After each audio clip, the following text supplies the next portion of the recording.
Before we begin, tell us your city and country in the comments and what time it is there. Make sure to like, share, and subscribe because this story might just change how you view humanity's silence. For nearly a decade, Earth remained silent.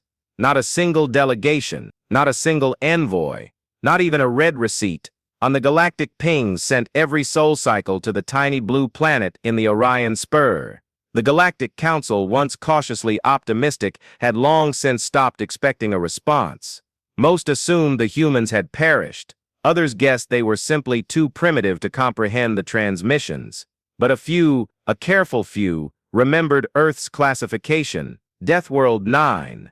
Not many planets earned that rating, even fewer had life capable of spaceflight, and none, absolutely none, had ever ignored the Council, until Earth. By galactic year 4021, the humans had missed 12 high-priority meetings regarding trade, technology sharing, security coordination, and interstellar diplomacy. They were sent physical envoys, robotic ambassadors, quantum invitation beams, all ignored. So when the 13th meeting arrived, the Grand Strategic Assembly of Allied Worlds, the Galactic Council barely reserved a seat for Earth. It was more of a formality than an expectation. Councillor Vale of the Drakthuri Empire, known for his crystalline patience, had once advocated for diplomacy with Earth. Now, he just shrugged. They had their chance, he said, silencing the chamber with a single talon raised. Let us proceed. And proceed they did.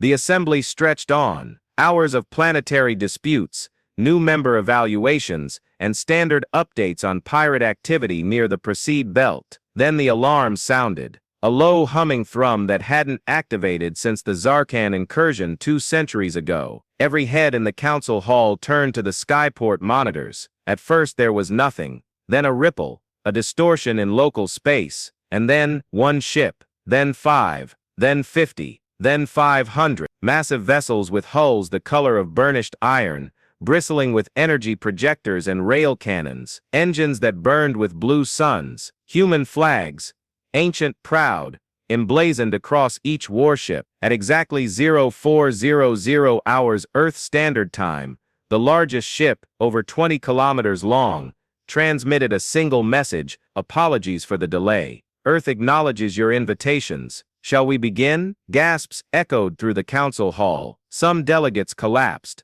Others froze. Councillor Vale, the same being who once urged patience, now gripped the edge of his seat. Activate translation, he ordered. The chamber's main screen lit up. A human woman appeared. Sharp eyes, cold expression, dressed not in formal robes, but in a naval uniform, silver trimmed, black as midnight. This is Fleet Admiral Suri Awan, she said, Supreme Commander of Earth Defense Command. We apologize for our absence. We were preparing, asked High Chancellor Lamar, barely hiding her tremor.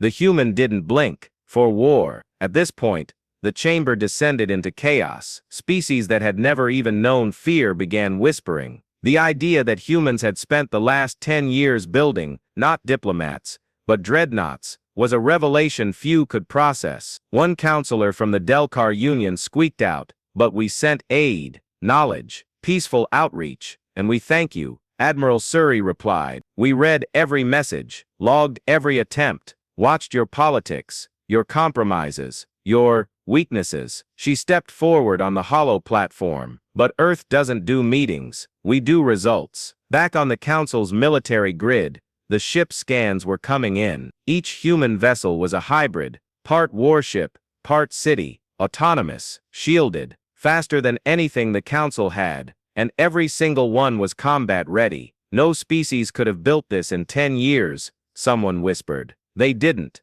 came the answer. They started building long before the Council ever contacted them, and they had. Earth's quiet wasn't incompetence, it was intent. They had studied the galaxy in silence, mapped alliances, measured threats, built contingency plans. While other species debated policies, Earth prepared for survival. Suddenly, another voice interrupted the transmission, deep, raspy, almost amused. It was the elder Zinhal, the oldest living sentient in the galaxy, presumed retired. The Deathworlders have arrived, he said softly, and we never even realized they'd vanished. His eyes glowed. Let them speak. Admiral Surrey nodded once. We come with peace, she said, but we are not fools. Earth's history is full of lessons. When diplomacy fails, deterrence speaks. She raised a hand. In response, every human warship blinked once in perfect sync, a silent signal of unity. You invited us to your table, she continued. But understand, Earth doesn't sit at tables where we don't also bring the chairs. The transmission cut. The council sat in stunned silence. Outside the skyport, 1,000 human warships hovered like gods, and across the galaxy, everyone took notice.